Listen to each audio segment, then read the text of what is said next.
Amigos de Educación y Sociedad, estamos en Cochabamba y hoy hemos invitado al doctor Mauricio Bonilla.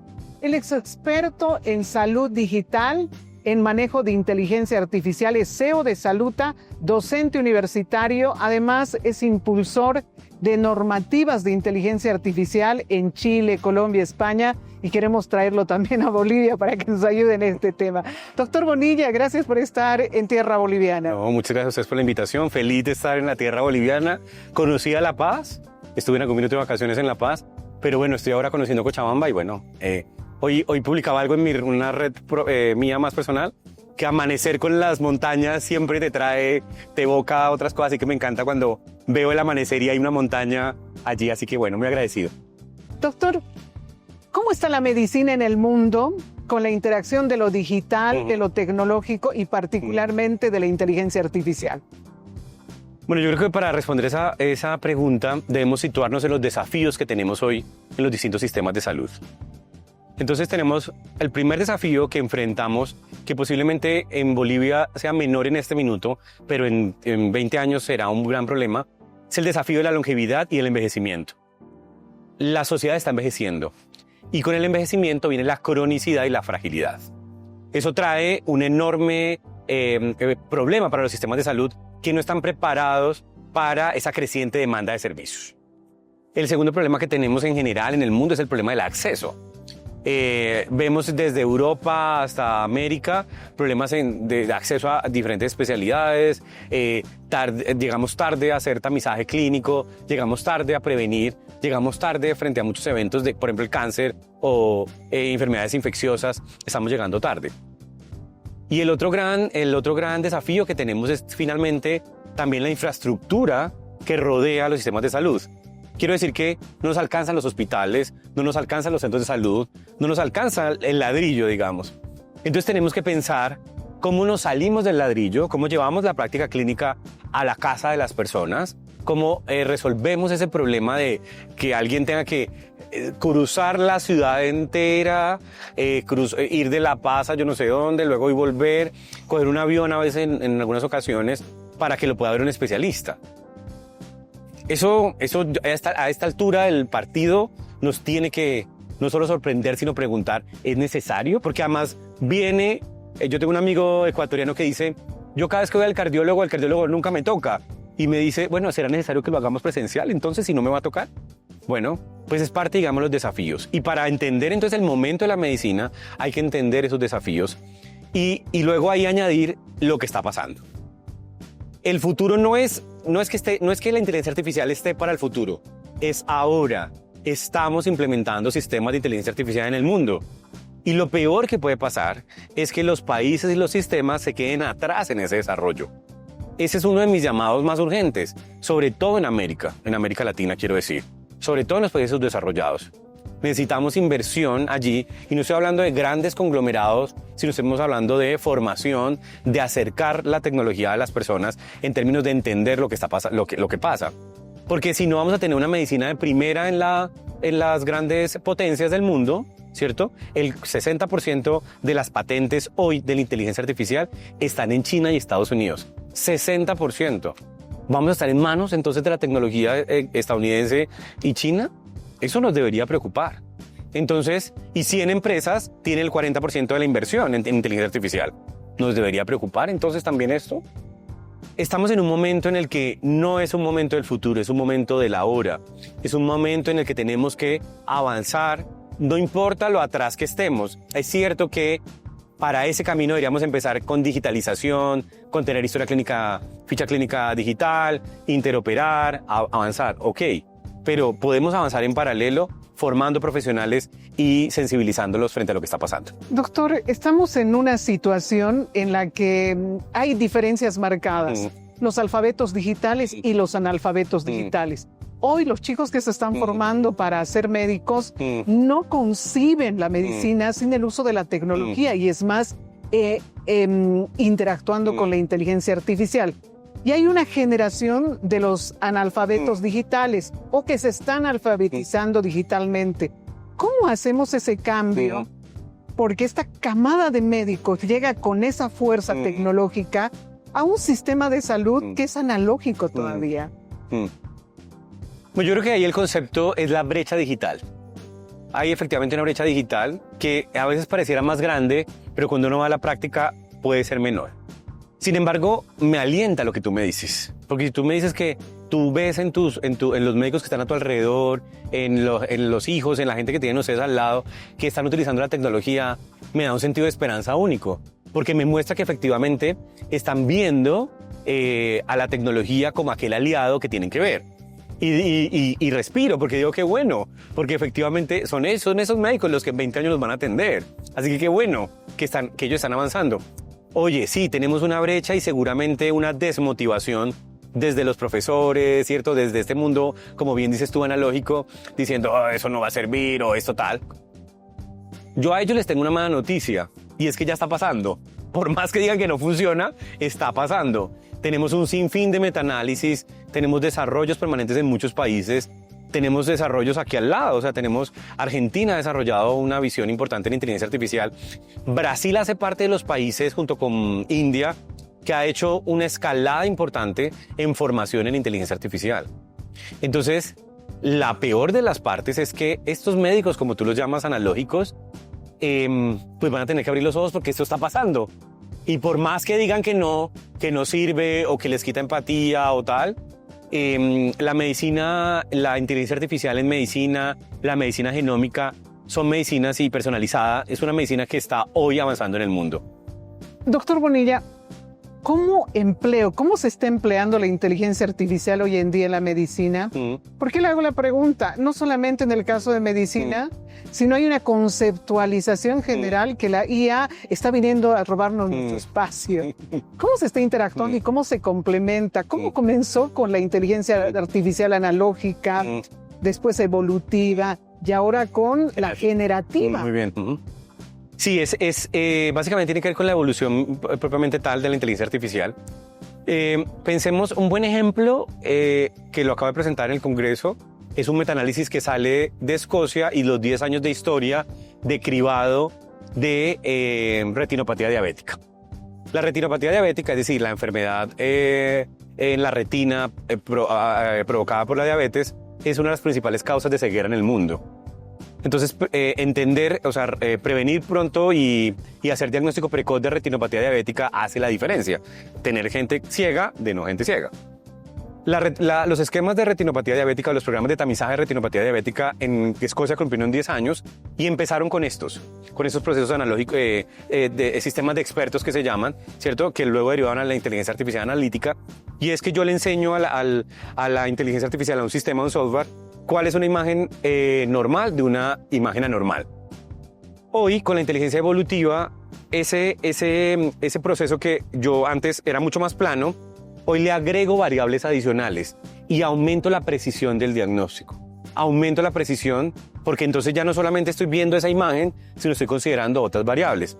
Desde el nivel de glucosa, la hemoglobina glicada que tiene el paciente u otras variables que el sistema experto no podría tener. Entonces, pasamos de tener este software, ¿cierto?, que hacía un cribado a un sistema de inteligencia artificial que permite separar de mejor medida y hacer una predicción respecto a las personas que van a tener una retinopatía diabética cualquier grado. Y nos ayuda a hacer diagnóstico más precoz. Entonces, es fundamental, es que no hay forma de salir de ello. Y volviendo al tema anterior, volvamos a las personas mayores y a la longevidad. La diabetes vive en la longevidad también, ¿cierto? O sea, es una de las causas de cronicidad. Bueno, si logramos antes, por ejemplo, en el caso de retinopatía diabética, hacer diagnósticos precoces, vamos a evitar un problema gigante en costos del sistema de salud. Son ciegos y menos personas que después vamos a tener que paliar como sociedad. Es que hay que verlo desde todas las áreas. De verdad que esto nos impacta en todos los sistemas de salud de una manera clave. La sostenibilidad del sistema está atravesada por lo digital, atravesadísima. Doctor, estamos para nuestra audiencia, estamos en el marco del 4º Congreso Internacional de Salud y el doctor Bonilla es uno de los speakers precisamente de este evento. En su ponencia, doctor, usted hacía referencia al entrenamiento de la inteligencia artificial como herramienta fundamental para el profesional médico. Es decir, no es que él hace la tarea porque le da la gana y es el sábelo todo y recoge no, sino que se lo entrena. Exacto. ¿Cómo se agarra el toro por las astas? ¿Cómo se lo entrena, doctor? Si podría darnos esos ejemplos gráficos que dio en su ponencia para un poco podamos entenderla y podamos adoptarla en nuestra realidad y no aislarla porque me va a quitar el trabajo. Claro. Sí, yo creo que el gran discurso es entender que la inteligencia artificial está aquí para el uso de nosotros y para la mejora del diagnóstico. Entonces pensemos en el COVID. ¿Cierto? Pensemos en los sistemas de tamizaje que salieron en el COVID. Estos árboles de decisiones básicos, ¿cierto? Que hablaban, si tú tienes fiebre, tos y 2 diagnósticos más, es posible que tengas COVID, ¿cierto? Entonces era un sistema de tamizaje básico.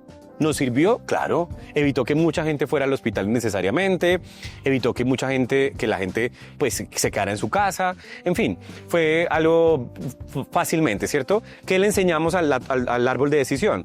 Entender que el dato A, que era fiebre, el dato B, que era tos, el dato C, que era disnea, que era que se ahogara, era y el dato D, otra variable. Y eso nos daba la posibilidad de decir que tenías una alta probabilidad de tener COVID. Llevemos eso a muchos más datos. Agreguemos estado general, agreguemos exámenes diagnósticos, agreguemos historia del paciente, agreguemos factores genéticos del paciente, agreguemos historia familiar del paciente y entonces te das cuenta que tienes no solamente 4 datos, sino 60 datos. Y agreguémosle además a eso la posibilidad de que la inteligencia artificial vaya y te busque en los registros clínicos de esa misma persona de hace 5 años o de la semana pasada, ¿cierto? Entonces vas a tener una cantidad de datos que puedes analizar. La inteligencia artificial lo hace por ti, ¿cierto? Te dice, oye, estas son las variables que yo estoy analizando. Tu mente no podría hacerlo, pero la inteligencia artificial sí. Entonces yo utilizo la inteligencia artificial para mejorar mi precisión diagnóstica. Claro, el ojo clínico no lo va a cambiar nadie. Yo ver, ¿cierto? Hay cosas, la empatía, el ojo clínico, la predicción diagnóstica en términos de asertividad y demás, inevitablemente siempre va a estar en la mano de nosotros. Pero tenemos derecho, nuestras madres, si yo tuviera, ahora que voy a ser padre, mi hija tiene derecho a tener un diagnóstico precoz de su cáncer de mama. ¿Se lo voy a negar? ¿Simplemente porque creemos que nos va a quitar el trabajo? No creo que eso sea justo. Para nadie. Doctor, otro de los temas que abordó en su ponencia es el uso de la digitalización, la tecnología y la inteligencia artificial para la conexión de la salud en línea. Sí. ¿A qué me refiero? Las historias clínicas. Sí. Muchas veces vas a un consultorio privado o vas a un hospital público y tienes que volverte a hacer los análisis para que el médico de este lugar y del otro estén satisfechos y tengan la posibilidad de darte una solución a tu problema. ¿Cómo podría liberar, optimizar, mejorar el sistema de salud si utilizamos las historias clínicas en línea? Mi pregunta es a propósito para meter el tema de tecnología, ¿cómo puede revitalizar, rescatar el sistema de salud tan criticado hoy en día? Es que sin digitalización, para yo hablar de la esencia de la inteligencia artificial, y ese es un cambio de paradigma, son los datos. Entendemos hoy que el dato es el oro de nuestros días. Entonces, para yo tener el dato, tengo que tenerlo sistematizado, porque no lo puedo tener en papel. La historia clínica sistematizada, digitalizada, es el paso esencial, el paso A, para poder hablar de tecnología a este lado.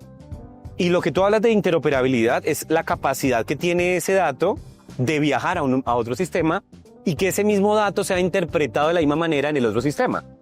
¿Cierto? Porque yo puedo poner, por ejemplo, en cuestiones de tensión arterial, 120/80 puedo escribir yo como médico. Mi colega puede escribir 12/8. La enfermera puede escribirlo de otra manera. Entonces, sistematizar los datos, digitalizarlos, interoperarlos, nos va a ahorrar un montón de dinero, porque no tenemos que repetir un montón de... Hoy tú lo has visto seguramente cuando vas a tu doctor. Te hace repetir los exámenes porque no vienen de la clínica tal. Exacto. Bueno, ahorrémonos eso, ¿no? Si se lo comunico directamente, no lo podemos ahorrar. Y si lo tengo digitalizado, luego con eso puedo hacer desarrollos tecnológicos. Sin digitalización es imposible avanzar. Y además lo veo también desde el otro lado, porque es que Hoy pensar en que tengamos historias en papel tampoco me parece justo. ¿Por qué? Porque la posibilidad de errar es muy alta. Cuando se escribe a mano, que el otro interprete que lo que yo escribí no era MG, sino NC, que el dato era no 1.8, sino 1.6, es que digitalizar debe ser una premisa, yo creo que fundamental en nuestros días. Doctor, estoy pensando, a propósito de la ciencia de datos, estoy pensando en cómo se puede saber, digitalizando las historias clínicas, cuáles son las patologías más presentes en una población. Te puede abrir universos de soluciones en la perspectiva de políticas públicas de salud desde la cosa estatal. Doctor, quiero concluir esta entrevista un poco escuchándolo, describiendo el nuevo perfil del profesional médico. Bien. Además de tener las competencias básicas y netas de un médico, además de especializarse en la misma, buscar una especialidad, tiene que tener competencias tecnológicas de inteligencia artificial. ¿Qué más, doctor? ¿Qué más? Ciencia de datos. Sí, o sea, el profesional de hoy tiene que ser primero crítico.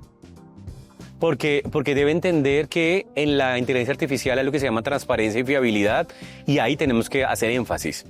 Porque no le puedo, o sea, yo efectivamente tengo que entender si lo que me presenta la inteligencia artificial es real o no también, ¿cierto? También tengo que tener la capacidad de decir, oye, no, critico esto porque no es aplicable en este contexto, ¿cierto? Por eso es que no vamos a ser reemplazados, porque al final hay cuestiones del contexto que la inteligencia artificial o la tecnología no puede leer.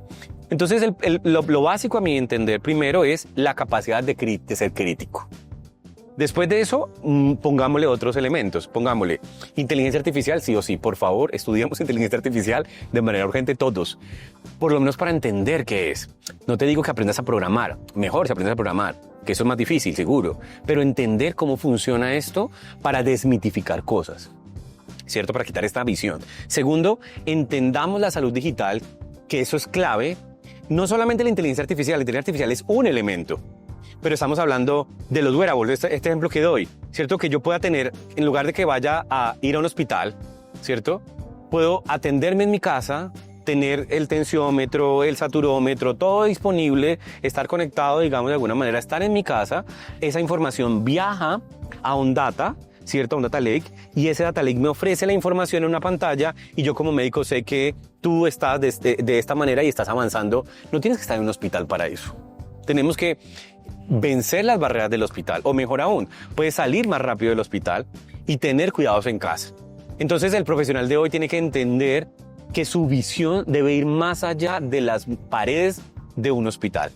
En el caso de la AGTIC, una instancia que registra el tema del manejo digital y de teléfonos inteligentes, nos dicen que este teléfono inteligente, que lo tenemos más de la mayoría de la gente en Bolivia, que nos puede ayudar a conectarnos con la salud nuestra y la salud de nuestros seres queridos. Imagine lo que acaba de plantear el doctor. ¿Cómo podríamos vaciar los hospitales con atención personalizada y con seguimiento digital del paciente desde el hogar? Creo que esta entrevista ha sido muy interesante para abrirnos luces, especialmente de cómo podemos salir de estos momentos críticos en el sistema de salud, de la mano de un aliado que se llama tecnología, digitalización e inteligencia artificial. Qué gusto haberlo tenido con nosotros. Gracias a ti. Gracias a ustedes. Educación y Sociedad retorna a la próxima.